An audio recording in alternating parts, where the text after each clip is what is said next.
हर जगह देखिए ना कि आपको एक डेटा और नंबर फेंका जाता है। 50 करोड़ लोगों ने जो है कुंभ में स्नान किया, नंबर, हर जगह नंबर फेंका जाता है। 5 ट्रिलियन की इकोनॉमी हो गई है, 80 करोड़ लोगों को जो है फ्री अनाज दे दिया है। अभी प्रधानमंत्री जी ने कहा अमेरिका में एक देश के व्यवसायी से जब उनसे प्रश्न पूछा गया, यहाँ तो प्रेस कॉन्फ्रेंस करते नहीं है, तो उन्होंने कहा कि निजी मामला है। निजी मामला कैसे है सर? आप रिटर्न देख रहे हैं, गिफ्ट रिटर्न। हम गला लगाए, वो बेड़ी लगा दिया। अपने घर में आप डेटा छुपा लेंगे, जो सूचना के तंत्र हैं उसको मैनेज कर लेंगे, प्रेस कॉन्फ्रेंस नहीं करेंगे। अरे आपने क्या किया? आप अपने पत्रकारों को इस प्रेस कॉन्फ्रेंस में नहीं लेकर के गए। आपका पत्रकार होता तो पलट करके ट्रंप से पूछता ना एक क्वेश्चन, जब वहां की मीडिया आपसे एक प्रश्न पूछ रहा था। आपका भी पत्रकार पूछता ट्रंप से, ए भाई आप इधर आकर के कहते हैं भारत हमारा दोस्त है और हमारे लोगों को बेड़ी लगा के भेज रहे हैं। अगर विजन है हमारे पास तो ट्रंप के पास हमको जाने की जरूरत नहीं है। दूसरे देश के इलीगल इमिग्रेंट्स को भी बाहर भेजा गया। उसके देश के राष्ट्रपति जो है वहां गए, उससे मिले, अपना जहाज भेजा, बोला कि जो है मिलिट्री के जहाज में नहीं भेजोगे, हम अपना जहाज भेजेंगे। हमारे पास तो वो अपना जहाज भी नहीं है, एयर इंडिया बचा ही नहीं। बस हमारे पास अब विमान मंत्री हैं, विमान नहीं। देश के 80 करोड़ लोग 5 किलो अनाज लेने के लिए लाइन में लगे हुए हैं और इस देश का एक व्यवसायी 5000 करोड़ रुपया जो है अपने बेटे की शादी में खर्च करता है। तब आपको लगता है कि आप मीडिया में बार बार ये बोलेंगे 5 ट्रिलियन की इकॉनमी और 5 ट्रिलियन की इकॉनमी, इससे जो है दुनिया में हमारी धमक स्थापित होगी, इससे जो है डंका बजेगा। तब ये कोचिंग और ट्यूशन का सिस्टम नहीं था, क्लासरूम में ही पढ़ाई होती थी और वो इनफ था। और उस जमाने में तो कोई अगर अपने घर पे बुला करके पढ़ाए तो उस टीचर को बहुत दोयम दर्जे से देखा जाता था कि ये तो कोचिंग पढ़ाते हैं। एक तरफ रोज सपने बेचे जाएंगे, 5 ट्रिलियन की इकॉनमी हो गई है, किसी एक इंसान का एग्जाम्पल ला करके सामने ये दिखाया जाएगा कि इसका पैकेज 1 करोड़ का है और हर बच्चे को ये प्रेशर दिया जाएगा कि आप भी 1 करोड़ का पैकेज जो है प्राप्त कीजिए। कोई ऐसा पेपर नहीं है जिसमें धांधली नहीं होती है, कोई ऐसी नौकरी नहीं है जिसको पैसे दे करके खरीदा नहीं जाता है। कि अगर विद्यार्थियों का पैसा वसूल करके आप अचानक से जो है कोचिंग बंद करके गायब हो जाएंगे। और ये सिर्फ फिटजी का मामला नहीं है, अभी आप देखिए कि दूसरे कोचिंग संस्थान भी। आज हम आपके बीच एक बहुत ही गंभीर विषय को लेकर प्रेस वार्ता करने के लिए आए हैं। आप तमाम साथियों ने देखा होगा कि पिछले कुछ दिनों से लगातार एक न्यूज़ रिपोर्ट हो रही है कि देश में अलग अलग तरह की जो कोचिंग संस्थान हैं, जो इंजीनियर बनाने का दावा करती है, डॉक्टर बनाने का दावा करती है, आईएएस आईपीएस बनाने का दावा करती है, वो विद्यार्थियों का और अभिभावकों का करोड़ों रुपया लेकर के फीस वसूल करके अचानक से गायब हो जा रहे हैं। मैं आपको एक बात याद दिलाना चाहता हूं कि एक समय इस देश में ऐसा ही काम कुछ प्राइवेट बैंक किया करते थे। रोज शाम को उनके एजेंट जो है सब्जी बेचने वाले, दुकानदार से, ठेला वाले, रिक्शा वाले, मिडिल क्लास नौकरी करने वाले लोगों के पैसे वसूलते थे और करोड़ों रुपया लेकर के अचानक से गायब हो जाते थे। जब भी इस तरह का कोई सिस्टमेटिक फेलियर होता है तो स्वाभाविक रूप से सरकार को उसकी जिम्मेवारी लेनी चाहिए। देश में जो आज शिक्षा व्यवस्था की हालत है वो बिल्कुल ठीक उसी तरह से है कि कबीर कहते हैं कि चलती चक्की देखकर दिया कबीरा रोए, 2 पाटन के बीच में साबुत बचा न कोई।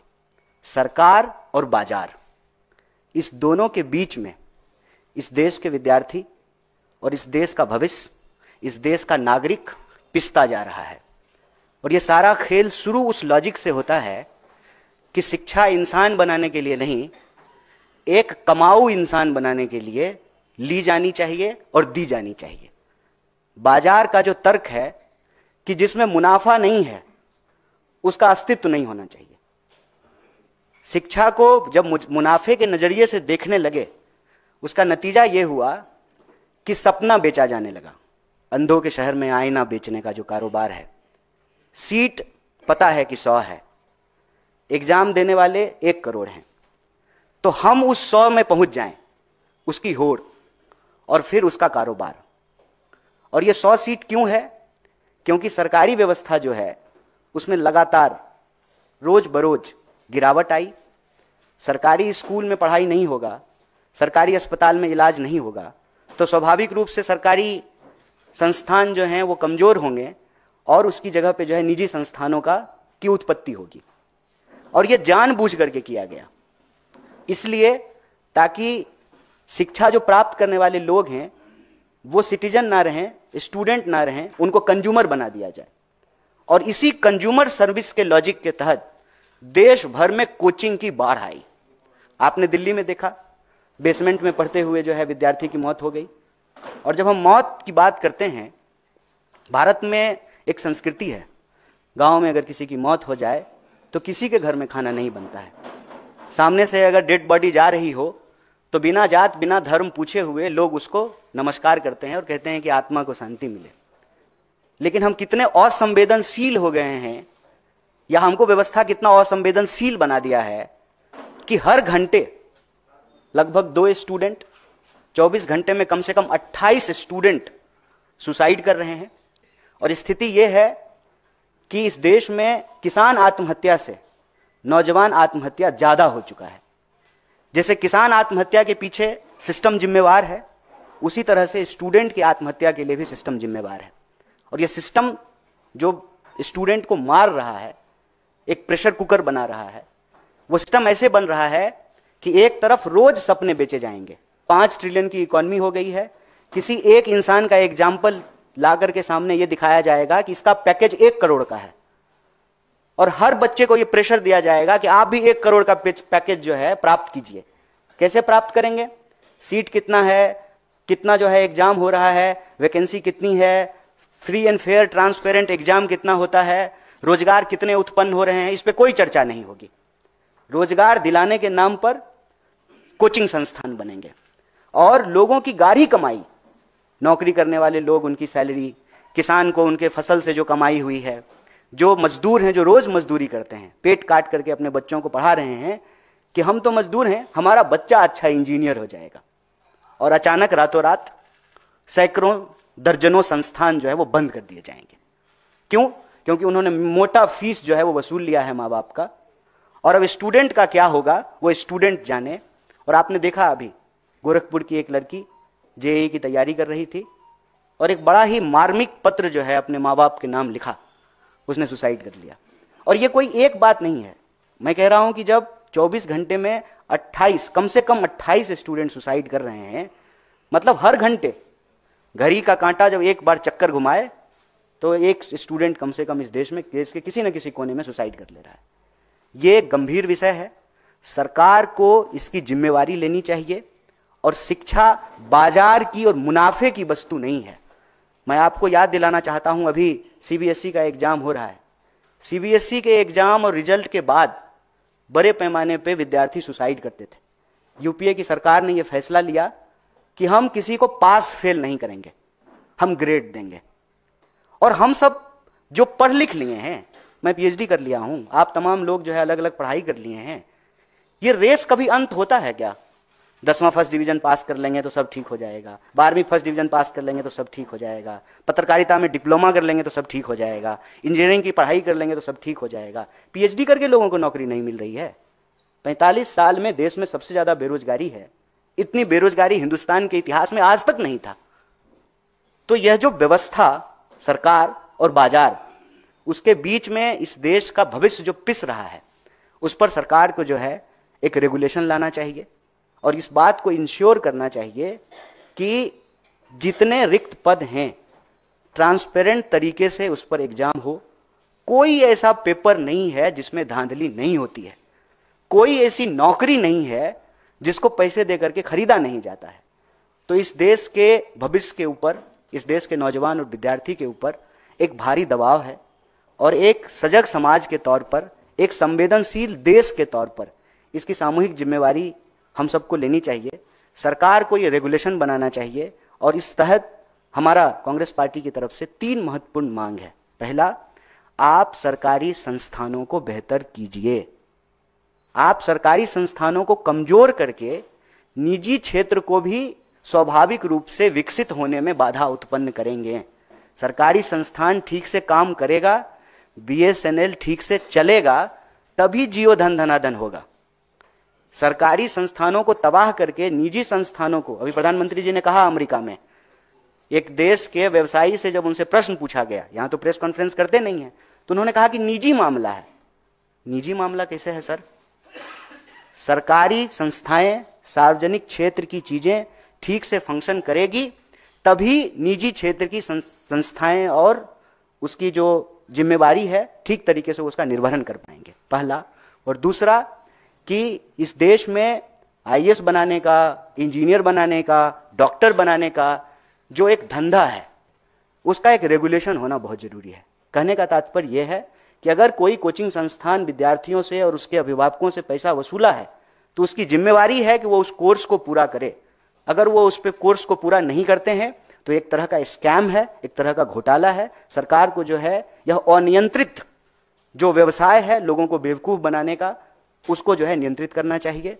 और तीसरा, जितने भी रिक्त पद हैं ट्रांसपेरेंट तरीके से उसको भरा जाए, उसके ऊपर जो है अच्छे से जो है एग्जाम हो और बेरोजगारी की समस्या को कम किया जाए, ताकि इस देश के जो भविष्य हैं, इस देश के जो नौजवान हैं, जो विद्यार्थी हैं, जो व्यवस्था में पिस रहे हैं, बाजार और सरकार की इस जो है खतरनाक मौत तक पहुंचाने वाली जो व्यवस्था है उसमें जो पिस रहे हैं, उससे उनको बचाया जा सके। छात्र नेता रहे हैं और आप सक्रिय राजनीति में, तो आपकी अपनी राय कि कैसे इस पूरे जो आप जिसे कह रहे हैं कि बाजार बन गया है, इस पर रोक लगेगी, क्या करे सरकार? देखिए, इस संबंध में हम दो बात हाईलाइट करना चाहते हैं। एक कि अगर हमारे क्लासरूम में पढ़ाई होगी तो हमको कोचिंग पढ़ने की जरूरत नहीं होगी। और ये बात मैं ऐसे ही हवा में नहीं कह रहा हूँ, ये ज़्यादा दिन की बात नहीं है। हमारे पिताजी, हमारी माताजी जब स्कूल कॉलेज में पढ़ा करती थी तब ये कोचिंग और ट्यूशन का सिस्टम नहीं था, क्लासरूम में ही पढ़ाई होती थी और वो इनफ था। और उस जमाने में तो कोई अगर अपने घर पे बुला करके पढ़ाए तो उस टीचर को बहुत दोयम दर्जे से देखा जाता था कि ये तो कोचिंग पढ़ाते हैं। तो किसी पेशा की जो सेंसिटिविटी है, जो उसकी सेंटिटी है, उसको जब हम रिड्यूस कर देते हैं, और ये रिड्यूस कब होता है? जब आप एजुकेशन एक बेहतर नागरिक बनाने की बजाय जॉम्बी बनाने के लिए देना चाहते हैं, एक रेस में जो है लोगों को शामिल कराने के लिए एजुकेशन देना चाहते हैं। और उस रेस का ही नतीजा है कि पहले जो है उसको अंक लाने का, मतलब जब से उसका जीवन शुरू होगा तो उसके ऊपर एक एंजाइटी होगी, दबाव होगा कि उसको अच्छा अंक लाना है। और अंक लाने के रेस से जब वो बाहर निकलता है तो फिर वो सैलरी का जीरो गिनना शुरू करता है। और पहले अंक लाने की एंजाइटी, फिर ईएमआई भरने की एंजाइटी। तो एजुकेशन का तात्पर्य सिर्फ और सिर्फ मुनाफा कमाना नहीं है, एक बेहतर इंसान भी बनाना है। आज हमारे देश के नॉलेज इंडस्ट्री का बुरा हाल इसलिए है कि हम इसको मार्केट फोर्स से देखते हैं। हम ये देखते हैं कि किस संस्थान से पढ़ने के बाद कितना पैकेज मिलता है। तो सबसे पहले तो ये नैरेटिव बदलना जरूरी है। और ये नैरेटिव बदलने के लिए सरकार का जो प्रचार का तरीका है उसको संवेदनशीलता से लेते हुए उसको बदलना चाहिए। हर जगह देखिए ना कि आपको एक डेटा और नंबर फेंका जाता है। 50 करोड़ लोगों ने जो है कुंभ में स्नान किया, नंबर, हर जगह नंबर फेंका जाता है। 5 ट्रिलियन की इकोनॉमी हो गई है, 80 करोड़ लोगों को जो है फ्री अनाज दे दिया है। हर चीज को मैं कहता हूं कि इस देश की हिस्ट्री ये है कि हम सब्जेक्ट थे, लेकिन देश को आजादी मिली, उसके बाद हम सिटीजन हुए। आज उस सिटीजन को नंबर में रिड्यूस किया जा रहा है। सरकार अपने नागरिकों को, अपने विद्यार्थियों को, नौजवानों को नंबर में रिड्यूस नहीं करे। नंबर सिर्फ हमारा जो है आइडेंटिटी नहीं है, हम एक इंसान हैं, नंबर से बियॉन्ड हमारी आइडेंटिटी है। और इस बात को संवेदनशीलता से सरकार को अलग अलग माध्यमों से, अपने मंचों से, और जो संवैधानिक पदों पे बैठे हुए लोग हैं उनको कहने और बोलने की जरूरत है। अगर हम कहते हैं कि लोकतंत्र की सर्वोच्च संस्था संसद है, तो संसद के पटल पर इस बात को उठाया और बोला जाना चाहिए ताकि समाज को एक मैसेज मिले। और दूसरा कि रेगुलेशन का जहां तक बात है, पहले तो आप अपने संस्थानों को बेहतर कीजिए ताकि जो है लोगों को बाहर कोचिंग या इन जैसी चीजों या इन जगहों पे एक्सप्लॉइट होने की जरूरत नहीं पड़े। उसके बाद जो है अगर फिर भी, क्योंकि लोगों का चॉइस है, कोई अगर सरकारी अस्पताल में इलाज कराना चाहते हैं या कोई प्राइवेट अस्पताल में इलाज कराना चाहते हैं, कोई सरकारी स्कूल में पढ़ना चाहता है, कोई प्राइवेट स्कूल में पढ़ना चाहता है, आप उसके इस आज़ादी को नहीं छीन सकते हैं। लेकिन जैसे सरकारी संस्थानों के लिए रेगुलेशन है, उसके लिए कोई ना कोई अकाउंटेबल होता है, वैसे ही निजी संस्थानों के लिए भी कोई ना कोई अकाउंटेबल हो। जो कंपनी है उस कंपनी का कोई तो मालिक होगा, कोई तो सीईओ होगा, जो उसके तमाम जो अलग अलग ब्रांचेज खोले गए हैं उसका भी कोई ना कोई डायरेक्टर होगा। तो किसी को तो अगर कोई क्राइम कर रहा है फीस ले करके और कोचिंग अचानक से बंद करके चला जा रहा है, तो किसी ना किसी की तो अकाउंटेबिलिटी तय करनी पड़ेगी ना। जिसके नाम से उनको कोचिंग खोलने का परमिशन दिया गया है, जिस जगह पे एनओसी लेकर के वो कोचिंग खोली गई है, उसके जो उत्तरदायी लोग हैं फिर उनको पकड़ा जाए कि अगर विद्यार्थियों का पैसा वसूल करके आप अचानक से जो है कोचिंग बंद करके गायब हो जाएंगे। और ये सिर्फ फिटजी का मामला नहीं है, अभी आप देखिए कि दूसरे कोचिंग संस्थान भी पैसा वसूल लिए हैं, स्टूडेंट से पैसा ले लिए हैं और अचानक से बंद करके चले गए। अब वो जो हजारों स्टूडेंट है वो कहाँ जाए, वो कहाँ जाकर के एफआईआर कराए, किस अथॉरिटी के सामने जाए, कहाँ जाकर के अपने इश्यूज और अपने कंसर्न को रेज करे? कोई तो जो है इसको उसका जो है रिस्पॉन्सिबल और अकाउंटेबल होगा। तो सरकार उसकी अकाउंटेबिलिटी ले कि जब आप प्राइवेट स्कूल या प्राइवेट कोचिंग या प्राइवेट संस्थान को इजाजत दे रहे हैं ऑपरेट करने के लिए, तो जिसको आपने इजाजत दिया है उसमें अगर कोई डिस्क्रिपेंसीज होती है, कोई क्राइम होता है, तो फिर उसको ही जिम्मेवार भी ठहराया जाए। इसमें हम व्हाट अबाउटरीज नहीं करना चाहते। ये बहुत एक फर्म स्टैंड है हमारा कि एजुकेशन प्रिविलेज नहीं है, एजुकेशन राइट है। और कंटिन्यूअसली जो है एजुकेशन को एक प्रिविलेज बनाया जा रहा है। अगर आपके पास लाखों की आमदनी नहीं है तो आप अपने बच्चे को बस वाला, स्विमिंग पूल वाला और हॉर्स राइडिंग वाले स्कूल में नहीं पढ़ा सकते। और आप देखिए कि हजारों स्कूल बंद किए गए हैं सरकार के, हर स्टेट में हजारों स्कूल आप बंद कर रहे हैं। आपकी यूनिवर्सिटीज की हालत यह है कि वहां कोर्सेज रेगुलर नहीं चल रहे हैं। नया जो है यूजीसी की ड्राफ्ट कमेटी आई है, सेमेस्टर सिस्टम है, तमाम तरीके के नए चीज जो है आप नई चीजें इंट्रोड्यूस कर रहे हैं। नतीजा यह है कि सिलेबस नहीं खत्म हो रहा है। आप मान लीजिए सेकेंड ईयर के फर्स्ट सेमेस्टर का सिलेबस जो है पढ़ रहे हैं और जो है फर्स्ट ईयर के लास्ट सेमेस्टर का जो है ना एग्जाम साथ में चल रहा है। तो ये जो सिचुएशन क्रिएट किया जा रहा है, मैं कह रहा हूं कि ये व्यवस्था जनित है। ये सरकार और बाजार के आपसी गठजोड़ से ये आत्महत्या मतलब हत्यारी व्यवस्था कह लीजिए, वो जो है उसको पैदा किया जा रहा है। तो एज ए सोसाइटी ये हमारा कलेक्टिव रिस्पॉन्सिबिलिटी है। आप पूरे एजुकेशन सिस्टम की और इसकी बात कर रहे हैं, इससे एक आगे स्टेप बढ़ के रोजगार की बात भी आपने करी है। और हालत ये हो रही है कि अमेरिका के अंदर जो इलीगल इमिग्रेंट्स हैं भारत, आज भी एक जहाज आया है, आज भी जहाज आने की बात हो रही है, आएगा अभी वो अमृतसर में। और तकरीबन 7 लाख से ज्यादा जो इलीगल इमिग्रेंट्स वहां पर हैं, रोजगार की तलाश में, अपना भविष्य तलाशने जा रहे हैं। इसका सोल्यूशन क्या होना चाहिए, इसको भी आप एड्रेस कैसे करेंगे? देखिए फिर वही बात जो मैंने इनके सवाल के जवाब में कहा कि कुछ इशूज ऐसे होते हैं जिसपे व्हाट अबाउट रीच करने से काम नहीं चलेगा। मतलब तुम तुम्हारा, हम हमारा, तू मैं से बात बनती नहीं है। लेकिन मैं एक बात आपको याद दिला दूं कि मनमोहन सिंह जी जब प्रधानमंत्री थे तो ओबामा भारत आए थे, और ओबामा का एक स्टेटमेंट उस वक्त जो है ना बहुत पॉपुलर हुआ था कि दुनिया जिन परिस्थितियों से गुजर रहा है उसको अगर कोई निकाल सकता है तो वो देश भारत है। दुनिया भारत की तरफ देख रहा है। प्रोडक्शन सिस्टम में जो चेंजेज आ रहे थे, जिस तरह से जो है वो डिसइंटीग्रेट हो रहा था, इलेक्ट्रॉनिक रेवोल्यूशन हो गया, कंप्यूटर, मोबाइल, एआई का ज़माना है, आज हर कोई एआई की बात कर रहा है। उस दौर में हमको एक लीडिंग नेशन होना था। लेकिन जब आप विजन लैक करते हैं तो उसका ये परिणाम होता है। विजन लैक करने का क्या मतलब है कि देश के प्रधानमंत्री, आदरणीय प्रधानमंत्री जाते हैं और ट्रंप के लिए चुनाव प्रचार करते हैं और ट्रंप को गले लगाते हैं, और वही ट्रंप हमारे देश के लोगों के पांव में बेड़ियां लगाता है। आप रिटर्न देख रहे हैं, गिफ्ट रिटर्न। हम गला लगाए, वो बेड़ी लगा दिया। हम ये नहीं कह रहे हैं कि इलीगल लोगों के ऊपर कार्रवाई किसी देश को करने का अधिकार नहीं है, लेकिन जो है बेसिक ह्यूमन रिस्पेक्ट भी होता है। दूसरे देश के इलीगल इमिग्रेंट्स को भी बाहर भेजा गया। उसके देश के राष्ट्रपति जो है वहां गए, उससे मिले, अपना जहाज भेजा, बोला कि जो है मिलिट्री के जहाज में नहीं भेजोगे, हम अपना जहाज भेजेंगे। हमारे पास तो वो अपना जहाज भी नहीं है, एयर इंडिया बचा ही नहीं। बस हमारे पास अब विमान मंत्री हैं, विमान नहीं है। तो ये एक सीरियस कंसर्न है। जब हम अपने देश में मजबूत नहीं होंगे, ये वही बात हो गई कि हम अपने घर में जो है ना, हमारी घर की हालत अच्छी नहीं होगी तो गांव के चौपाल पे हमको कोई इज्जत नहीं करेगा। हमारे गांव में जब हमारी इज्जत तब मिलेगी जब हमारा घर, हमारे घर के सदस्य, उनके बीच में आपसी संबंध, हमारी घर की आमदनी, हमारे घर के लोगों का समाज के प्रति व्यवहार, उससे गांव के चौपाल पे जो है हमको इज्जत मिलेगी। अपने घर में आप डेटा छुपा लेंगे, जो सूचना के तंत्र हैं उसको मैनेज कर लेंगे, प्रेस कॉन्फ्रेंस नहीं करेंगे। अरे आपने क्या किया? आप अपने पत्रकारों को इस प्रेस कॉन्फ्रेंस में नहीं लेकर के गए। आपका पत्रकार होता तो वो पलट करके ट्रंप से पूछता ना एक क्वेश्चन, जब वहां की मीडिया आपसे एक प्रश्न पूछ रहा था। आपका भी पत्रकार पूछता ट्रंप से, ए भाई आप इधर आकर के कहते हैं कि भारत हमारा दोस्त है और हमारे लोगों को बेड़ी लगा के भेज रहे हैं, एक सवाल पूछता ना, आपने जाने ही नहीं दिया। तो सूचना तंत्र को कंट्रोल करके, आप जैसे घर का मुखिया आप अपने घर में चला लेंगे, कोई बोलेगा तो जोर से डांट देंगे, कहेंगे इसका खाना बंद कर दो, इसको शाम को खाना मत देना।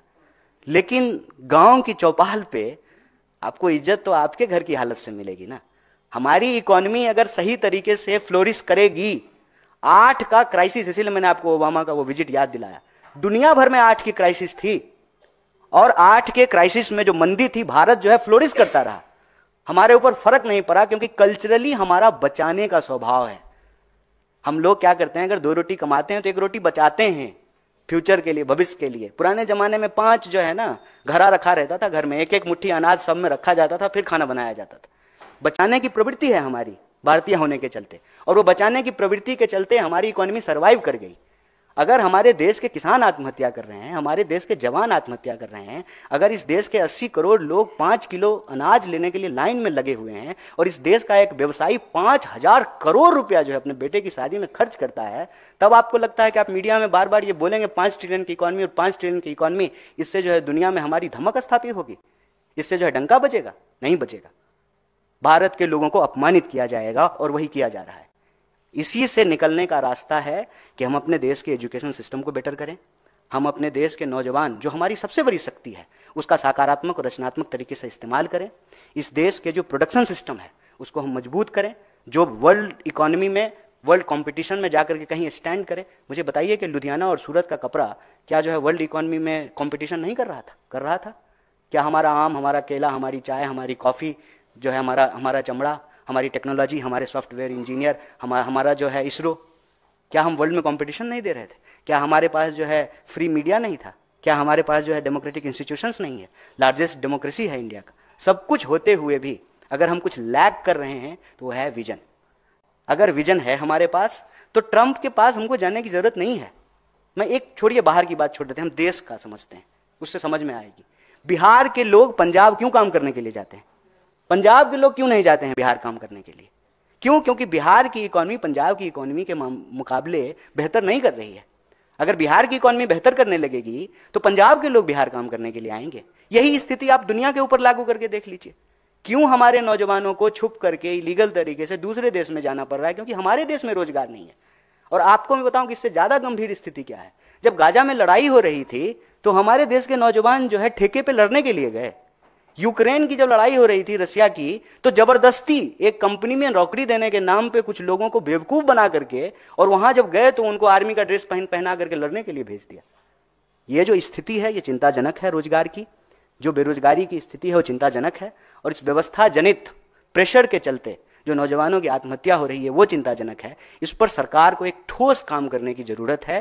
प्रचार से काम नहीं चलेगा। जो वास्तविकता है, वास्तविकता की धरातल पे खड़ा होकर के एक विजन के साथ जो है देश निर्माण की प्रक्रिया में आगे बढ़ना होगा। खबरों में बने रहने के लिए फोरम 4 को सब्सक्राइब करें और नोटिफिकेशन पाने के लिए बेल आइकन दबाएं।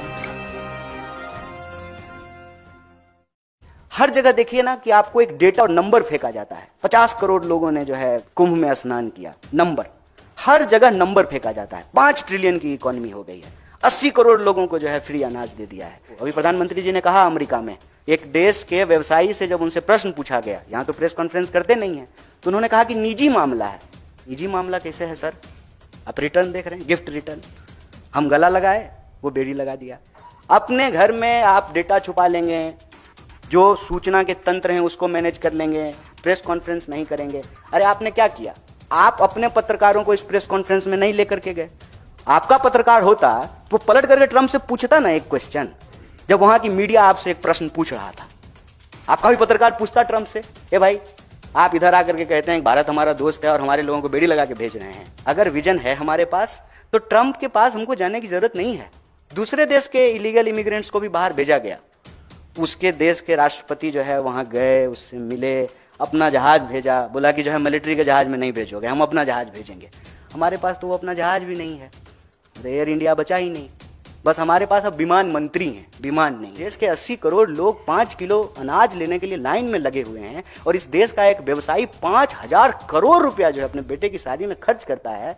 तब आपको लगता है कि आप मीडिया में बार बार ये बोलेंगे 5 ट्रिलियन की इकोनॉमी और 5 ट्रिलियन की इकोनॉमी, इससे जो है दुनिया में हमारी धमक स्थापित होगी, इससे जो है डंका बजेगा। तब ये कोचिंग और ट्यूशन का सिस्टम नहीं था, क्लासरूम में ही पढ़ाई होती थी और वो इनफ था। और उस जमाने में तो कोई अगर अपने घर पे बुला करके पढ़ाए तो उस टीचर को बहुत दोयम दर्जे से देखा जाता था कि ये तो कोचिंग पढ़ाते हैं। एक तरफ रोज सपने बेचे जाएंगे। 5 ट्रिलियन की इकोनॉमी हो गई है। किसी एक इंसान का एग्जाम्पल ला करके सामने ये दिखाया जाएगा कि इसका पैकेज 1 करोड़ का है और हर बच्चे को ये प्रेशर दिया जाएगा कि आप भी 1 करोड़ का पैकेज जो है प्राप्त कीजिए। कोई ऐसा पेपर नहीं है जिसमें धांधली नहीं होती है। कोई ऐसी नौकरी नहीं है जिसको पैसे दे करके खरीदा नहीं जाता है कि अगर विद्यार्थियों का पैसा वसूल करके आप अचानक से जो है कोचिंग बंद करके गायब हो जाएंगे। और ये सिर्फ फिटजी का मामला नहीं है, अभी आप देखिए कि दूसरे कोचिंग संस्थान भी। आज हम आपके बीच एक बहुत ही गंभीर विषय को लेकर प्रेस वार्ता करने के लिए आए हैं। आप तमाम साथियों ने देखा होगा कि पिछले कुछ दिनों से लगातार एक न्यूज़ रिपोर्ट हो रही है कि देश में अलग अलग तरह की जो कोचिंग संस्थान हैं, जो इंजीनियर बनाने का दावा करती है, डॉक्टर बनाने का दावा करती है, आईएएस आईपीएस बनाने का दावा करती है, वो विद्यार्थियों का और अभिभावकों का करोड़ों रुपया लेकर के फीस वसूल करके अचानक से गायब हो जा रहे हैं। मैं आपको एक बात याद दिलाना चाहता हूं कि एक समय इस देश में ऐसा ही काम कुछ प्राइवेट बैंक किया करते थे। रोज शाम को उनके एजेंट जो है सब्जी बेचने वाले, दुकानदार से, ठेला वाले, रिक्शा वाले, मिडिल क्लास नौकरी करने वाले लोगों के पैसे वसूलते थे और करोड़ों रुपया लेकर के अचानक से गायब हो जाते थे। जब भी इस तरह का कोई सिस्टमेटिक फेलियर होता है तो स्वाभाविक रूप से सरकार को उसकी जिम्मेवारी लेनी चाहिए। देश में जो आज शिक्षा व्यवस्था की हालत है वो बिल्कुल ठीक उसी तरह से है कि कबीर कहते हैं कि चलती चक्की देखकर दिया कबीरा रोए, 2 पाटन के बीच में साबुत बचा न कोई। सरकार और बाजार, इस दोनों के बीच में इस देश के विद्यार्थी और इस देश का भविष्य, इस देश का नागरिक पिसता जा रहा है। और ये सारा खेल शुरू उस लॉजिक से होता है कि शिक्षा इंसान बनाने के लिए नहीं, एक कमाऊ इंसान बनाने के लिए ली जानी चाहिए और दी जानी चाहिए। बाजार का जो तर्क है कि जिसमें मुनाफा नहीं है उसका अस्तित्व नहीं होना चाहिए। शिक्षा को जब मुनाफे के नजरिए से देखने लगे, उसका नतीजा यह हुआ कि सपना बेचा जाने लगा। अंधों के शहर में आईना बेचने का जो कारोबार है, सीट पता है कि 100 है, एग्जाम देने वाले 1 करोड़ हैं, तो हम उस 100 में पहुंच जाएं, उसकी होड़ और फिर उसका कारोबार। और ये 100 सीट क्यों है? क्योंकि सरकारी व्यवस्था जो है उसमें लगातार रोज बरोज गिरावट आई। सरकारी स्कूल में पढ़ाई नहीं होगा, सरकारी अस्पताल में इलाज नहीं होगा, तो स्वाभाविक रूप से सरकारी संस्थान जो हैं वो कमजोर होंगे और उसकी जगह पे जो है निजी संस्थानों की उत्पत्ति होगी। और ये जानबूझ करके किया गया, इसलिए ताकि शिक्षा जो प्राप्त करने वाले लोग हैं वो सिटीजन ना रहें, स्टूडेंट ना रहें, उनको कंज्यूमर बना दिया जाए। और इसी कंज्यूमर सर्विस के लॉजिक के तहत देश भर में कोचिंग की बाढ़ आई। आपने दिल्ली में देखा, बेसमेंट में पढ़ते हुए जो है विद्यार्थी की मौत हो गई। और जब हम मौत की बात करते हैं, भारत में एक संस्कृति है, गांव में अगर किसी की मौत हो जाए तो किसी के घर में खाना नहीं बनता है। सामने से अगर डेड बॉडी जा रही हो तो बिना जात बिना धर्म पूछे हुए लोग उसको नमस्कार करते हैं और कहते हैं कि आत्मा को शांति मिले। लेकिन हम कितने असंवेदनशील हो गए हैं, या हमको व्यवस्था कितना असंवेदनशील बना दिया है कि हर घंटे लगभग 2 स्टूडेंट, 24 घंटे में कम से कम 28 स्टूडेंट सुसाइड कर रहे हैं।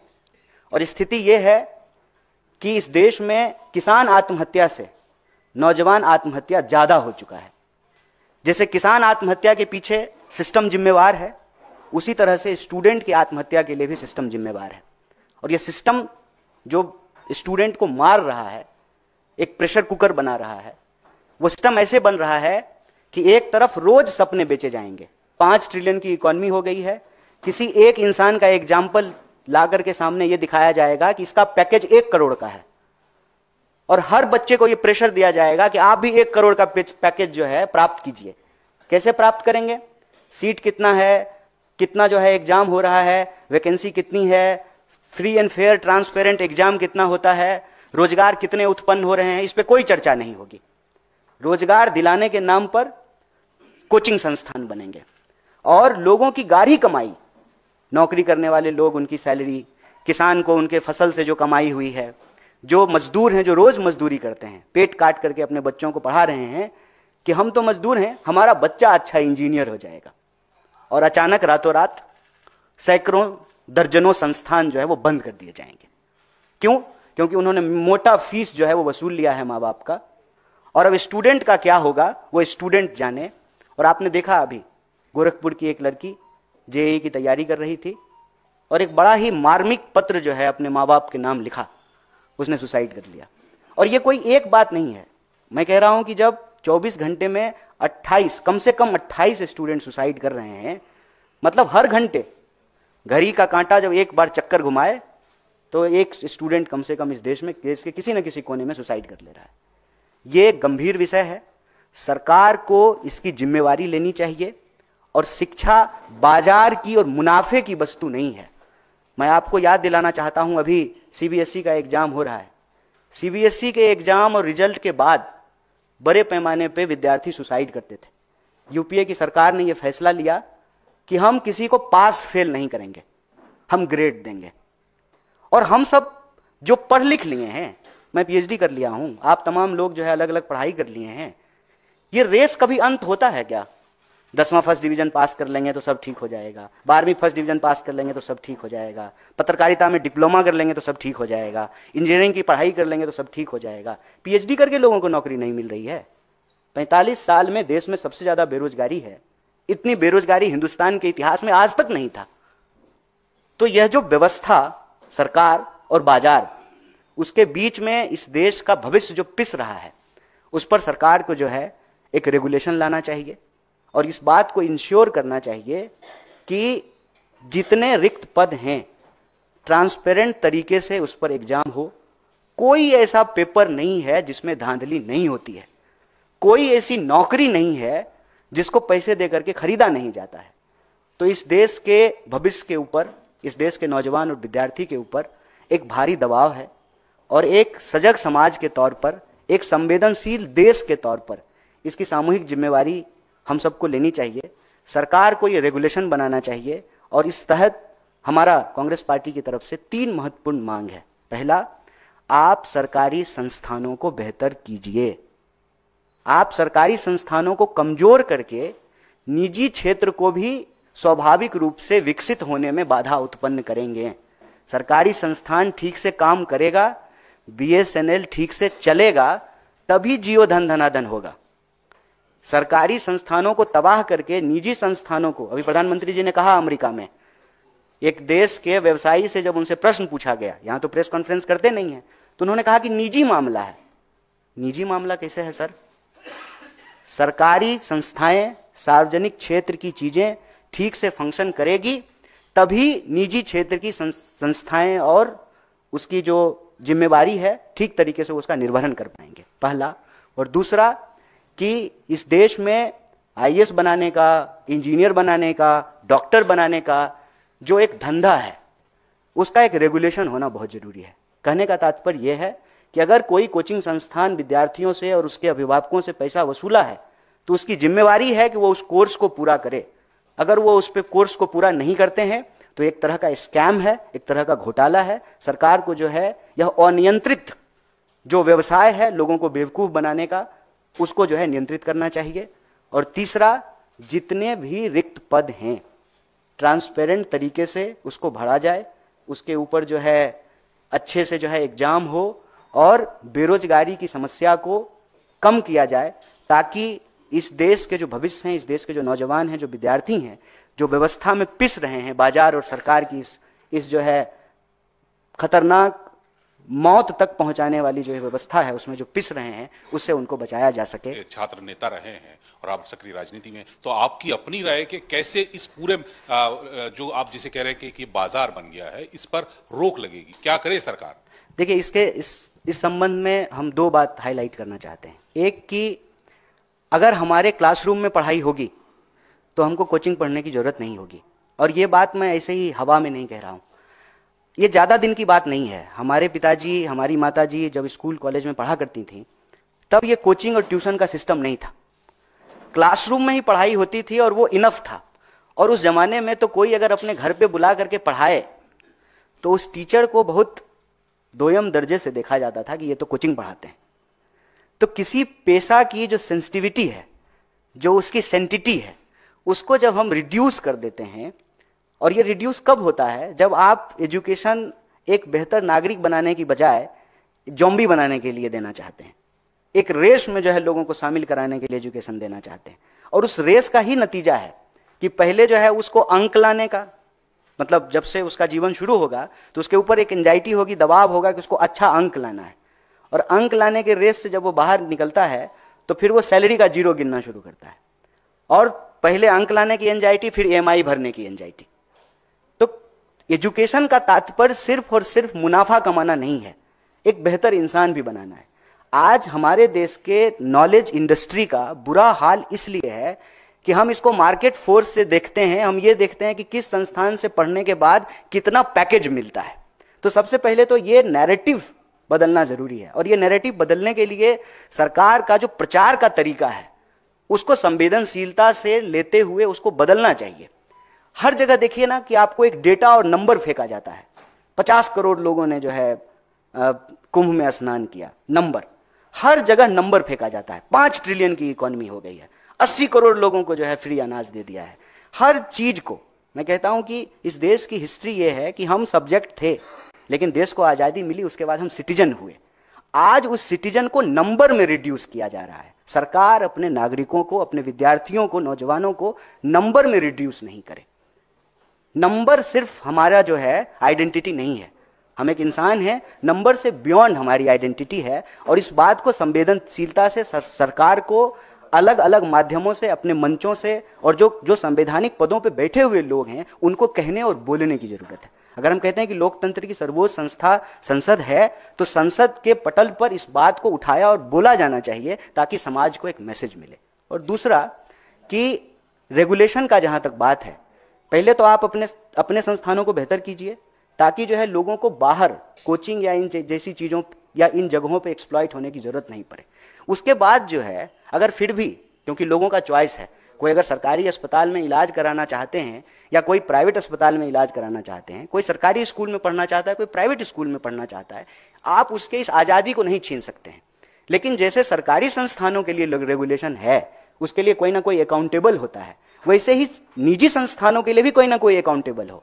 जो कंपनी है उस कंपनी का कोई तो मालिक होगा, कोई तो सीईओ होगा, जो उसके तमाम जो अलग अलग ब्रांचेज खोले गए हैं उसका भी कोई ना कोई डायरेक्टर होगा। तो किसी को तो अगर कोई क्राइम कर रहा है फीस ले करके और कोचिंग अचानक से बंद करके चला जा रहा है, तो किसी ना किसी की तो अकाउंटेबिलिटी तय करनी पड़ेगी ना। जिसके नाम से उनको कोचिंग खोलने का परमिशन दिया गया है, जिस जगह पे एनओसी लेकर के वो कोचिंग खोली गई है, उसके जो उत्तरदायी लोग हैं फिर उनको पकड़ा जाए कि अगर विद्यार्थियों का पैसा वसूल करके आप अचानक से जो है कोचिंग बंद करके गायब हो जाएंगे। और ये सिर्फ फिटजी का मामला नहीं है, अभी आप देखिए कि दूसरे कोचिंग संस्थान भी पैसा वसूल लिए हैं, स्टूडेंट से पैसा ले लिए हैं और अचानक से बंद करके चले गए।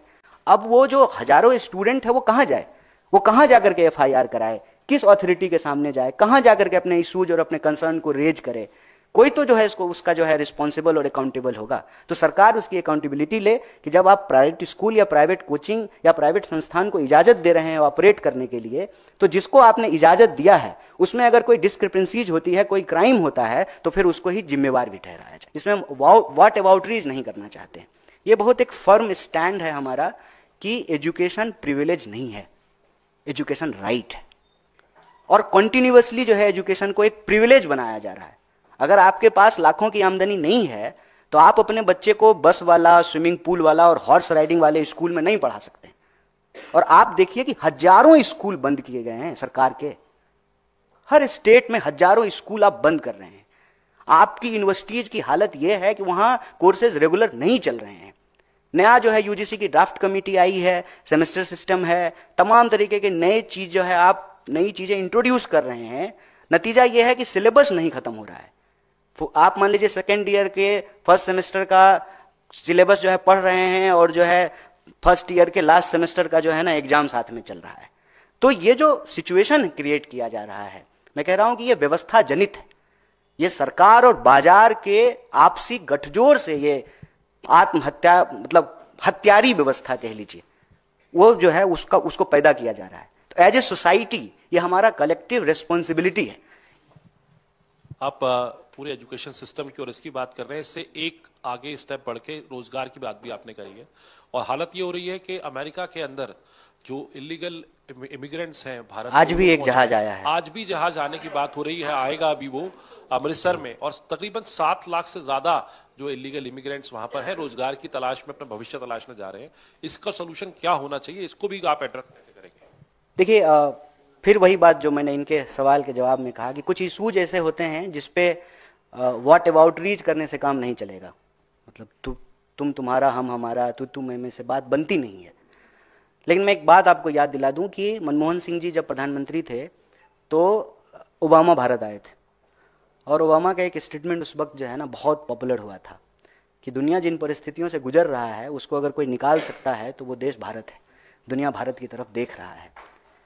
प्रोडक्शन सिस्टम में जो चेंजेज आ रहे थे, जिस तरह से जो है वो डिसइंटीग्रेट हो रहा था, इलेक्ट्रॉनिक रेवोल्यूशन हो गया, कंप्यूटर, मोबाइल, एआई का ज़माना है, आज हर कोई एआई की बात कर रहा है। उस दौर में हमको एक लीडिंग नेशन होना था।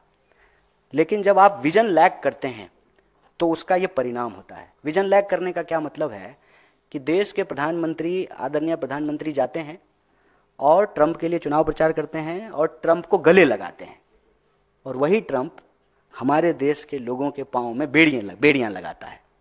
आप रिटर्न देख रहे हैं, गिफ्ट रिटर्न। हम गला लगाए, वो बेड़ी लगा दिया। हम ये नहीं कह रहे हैं कि इलीगल लोगों के ऊपर कार्रवाई किसी देश को करने का अधिकार नहीं है, लेकिन जो है बेसिक ह्यूमन रिस्पेक्ट भी होता है। दूसरे देश के इलीगल इमिग्रेंट्स को भी बाहर भेजा गया। उसके देश के राष्ट्रपति जो है वहां गए, उससे मिले, अपना जहाज भेजा, बोला कि जो है मिलिट्री के जहाज में नहीं भेजोगे, हम अपना जहाज भेजेंगे। हमारे पास तो वो अपना जहाज भी नहीं है, एयर इंडिया बचा ही नहीं। बस हमारे पास अब विमान मंत्री हैं, विमान नहीं है। तो ये एक सीरियस कंसर्न है। जब हम अपने देश में मजबूत नहीं होंगे, ये वही बात हो गई कि हम अपने घर में जो है ना, हमारी घर की हालत अच्छी नहीं होगी तो गांव के चौपाल पे हमको कोई इज्जत नहीं करेगा। हमारे गांव में जब हमारी इज्जत तब मिलेगी जब हमारा घर, हमारे घर के सदस्य, उनके बीच में आपसी संबंध, हमारी घर की आमदनी, हमारे घर के लोगों का समाज के प्रति व्यवहार, उससे गांव के चौपाल पे जो है हमको इज्जत मिलेगी।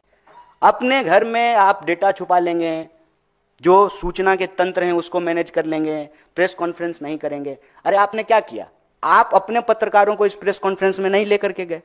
आपका पत्रकार होता तो पलट करके ट्रंप से पूछता ना एक क्वेश्चन, जब वहां की मीडिया आपसे एक प्रश्न पूछ रहा था। आपका भी पत्रकार पूछता ट्रंप से, ए भाई आप इधर आकर के कहते हैं कि भारत हमारा दोस्त है और हमारे लोगों को बेड़ी लगा के भेज रहे हैं, एक सवाल पूछता ना, आपने जाने ही नहीं दिया। तो सूचना तंत्र को कंट्रोल करके, आप जैसे घर का मुखिया आप अपने घर में चला लेंगे, कोई बोलेगा तो जोर से डांट देंगे, कहेंगे इसका खाना बंद कर दो, इसको शाम को खाना मत देना। लेकिन गांव की चौपाल पे आपको इज्जत तो आपके घर की हालत से मिलेगी ना। हमारी इकोनॉमी अगर सही तरीके से फ्लोरिश करेगी, 8 का क्राइसिस, इसीलिए मैंने आपको ओबामा का वो विजिट याद दिलाया। दुनिया भर में 8 की क्राइसिस थी, और 8 के क्राइसिस में जो मंदी थी, भारत जो है फ्लोरिश करता रहा। हमारे ऊपर फर्क नहीं पड़ा, क्योंकि कल्चरली हमारा बचाने का स्वभाव है। हम लोग क्या करते हैं, अगर 2 रोटी कमाते हैं तो 1 रोटी बचाते हैं फ्यूचर के लिए, भविष्य के लिए। पुराने जमाने में 5 जो है ना घड़ा रखा रहता था घर में, एक एक मुट्ठी अनाज सब में रखा जाता था, फिर खाना बनाया जाता था। बचाने की प्रवृत्ति है हमारी, भारतीय होने के चलते, और वो बचाने की प्रवृत्ति के चलते हमारी इकोनॉमी सर्वाइव कर गई। अगर हमारे देश के किसान आत्महत्या कर रहे हैं, हमारे देश के जवान आत्महत्या कर रहे हैं, अगर इस देश के 80 करोड़ लोग 5 किलो अनाज लेने के लिए लाइन में लगे हुए हैं, और इस देश का एक व्यवसायी 5000 करोड़ रुपया जो है अपने बेटे की शादी में खर्च करता है, तब आपको लगता है कि आप मीडिया में बार बार ये बोलेंगे 5 ट्रिलियन की इकोनॉमी और 5 ट्रिलियन की इकोनॉमी, इससे जो है दुनिया में हमारी धमक स्थापित होगी, इससे जो है डंका बजेगा? नहीं बजेगा। भारत के लोगों को अपमानित किया जाएगा, और वही किया जा रहा है। इसी से निकलने का रास्ता है कि हम अपने देश के एजुकेशन सिस्टम को बेटर करें। हम अपने देश के नौजवान, जो हमारी सबसे बड़ी शक्ति है, उसका सकारात्मक और रचनात्मक तरीके से इस्तेमाल करें। इस देश के जो प्रोडक्शन सिस्टम है उसको हम मजबूत करें, जो वर्ल्ड इकोनॉमी में, वर्ल्ड कंपटीशन में जाकर के कहीं स्टैंड करें। मुझे बताइए कि लुधियाना और सूरत का कपड़ा क्या जो है वर्ल्ड इकोनॉमी में कंपटीशन नहीं कर रहा था? कर रहा था। क्या हमारा आम, हमारा केला, हमारी चाय, हमारी कॉफ़ी, जो है हमारा चमड़ा, हमारी टेक्नोलॉजी, हमारे सॉफ्टवेयर इंजीनियर, हमारा जो है इसरो, क्या हम वर्ल्ड में कंपटीशन नहीं दे रहे थे? क्या हमारे पास जो है फ्री मीडिया नहीं था? क्या हमारे पास जो है डेमोक्रेटिक इंस्टीट्यूशंस नहीं है? लार्जेस्ट डेमोक्रेसी है इंडिया का। सब कुछ होते हुए भी अगर हम कुछ लैक कर रहे हैं तो वो है विजन। अगर विजन है हमारे पास तो ट्रंप के पास हमको जाने की जरूरत नहीं है। मैं एक छोड़िए बाहर की बात छोड़ देते हैं, हम देश का समझते हैं, उससे समझ में आएगी। बिहार के लोग पंजाब क्यों काम करने के लिए जाते हैं? पंजाब के लोग क्यों नहीं जाते हैं बिहार काम करने के लिए? क्यों? क्योंकि बिहार की इकोनॉमी पंजाब की इकोनॉमी के मुकाबले बेहतर नहीं कर रही है। अगर बिहार की इकोनॉमी बेहतर करने लगेगी तो पंजाब के लोग बिहार काम करने के लिए आएंगे। यही स्थिति आप दुनिया के ऊपर लागू करके देख लीजिए। क्यों हमारे नौजवानों को छुप करके इलीगल तरीके से दूसरे देश में जाना पड़ रहा है? क्योंकि हमारे देश में रोजगार नहीं है। और आपको मैं बताऊं कि इससे ज्यादा गंभीर स्थिति क्या है। जब गाजा में लड़ाई हो रही थी तो हमारे देश के नौजवान जो है ठेके पे लड़ने के लिए गए। यूक्रेन की जब लड़ाई हो रही थी रसिया की, तो जबरदस्ती एक कंपनी में नौकरी देने के नाम पे कुछ लोगों को बेवकूफ बना करके और वहां जब गए तो उनको आर्मी का ड्रेस पहना करके लड़ने के लिए भेज दिया। ये जो स्थिति है ये चिंताजनक है। रोजगार की जो बेरोजगारी की स्थिति है वो चिंताजनक है। और इस व्यवस्था जनित प्रेशर के चलते जो नौजवानों की आत्महत्या हो रही है वो चिंताजनक है। इस पर सरकार को एक ठोस काम करने की जरूरत है। प्रचार से काम नहीं चलेगा। जो वास्तविकता है, वास्तविकता की धरातल पे खड़ा होकर के एक विजन के साथ जो है देश निर्माण की प्रक्रिया में आगे बढ़ना होगा। खबरों में बने रहने के लिए फोरम 4 को सब्सक्राइब करें और नोटिफिकेशन पाने के लिए बेल आइकन दबाएं।